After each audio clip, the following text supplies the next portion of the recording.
The Little Prince.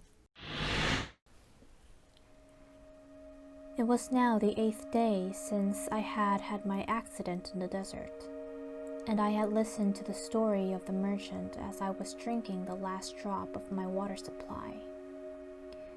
"Ah," I said to the little prince, "these memories of yours are very charming, but I have not yet succeeded in repairing my plane.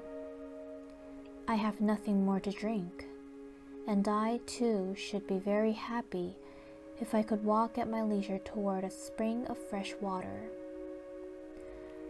"My friend the fox," the little prince said to me, "my dear little man, this is no longer a matter that has anything to do with the fox." "Why not?" "Because I am about to die of thirst." He did not follow my reasoning, and he answered to me, "It is a good thing to have had a friend, even if one is about to die. I, for instance, am very glad to have had a fox as a friend." "He has no way of guessing the danger," I said to myself. "He has never been either hungry or thirsty. A little sunshine is all he needs." But he looked at me steadily and replied to my thought,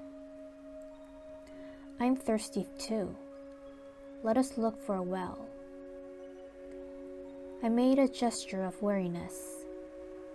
It is absurd to look for a well at random in the immensity of the desert. But nevertheless, we start walking. When we had trudged along for several hours in silence, the darkness fell, and the stars began to come out. Thirst had made me a little feverish, and I looked at them as if I were in a dream.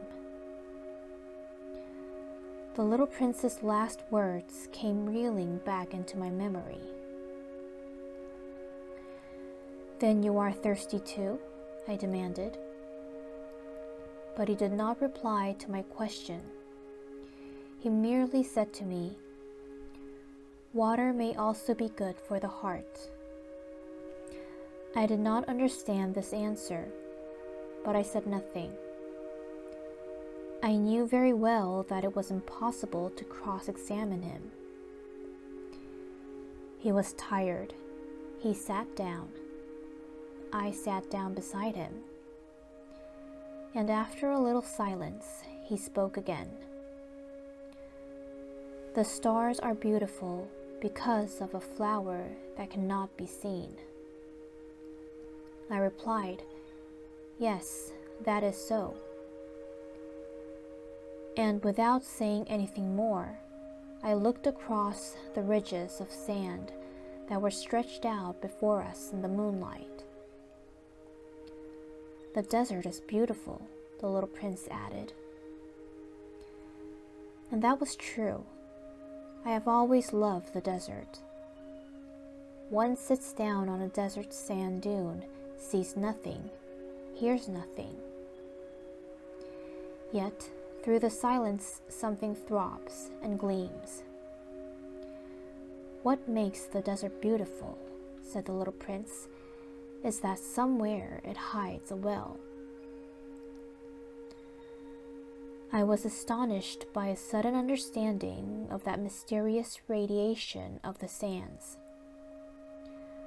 When I was a little boy, I lived in an old house, and legend told us that a treasure was buried there. To be sure, no one had never shown how to find it. Perhaps no one had ever even looked for it. But it cast an enchantment over that house. My home was hiding a secret in the depths of its heart. "Yes," I said to the little prince, "the house, the stars, the desert. What gives them their beauty is something that is invisible." "I'm glad," he said, "that you agree with my fox." As the little prince dropped off to sleep, I took him in my arms and set out walking once more. I felt deeply moved and stirred. It seemed to me that I was carrying a very fragile treasure. It seemed to me, even, that there was nothing more fragile on earth. In the moonlight, I looked at his pale forehead, his closed eyes, his locks of hair that trembled in the wind, and I said to myself, "What I see here is nothing but a shell. What is most important is invisible." As his lips opened slightly with a suspicious of a half smile, I said to myself again, "What moves me so deeply about this little prince who is sleeping here is his loyalty to a flower, the image of a rose that shines through his whole being like the flame of a lamp, even when he is asleep." And I felt him to be more fragile still.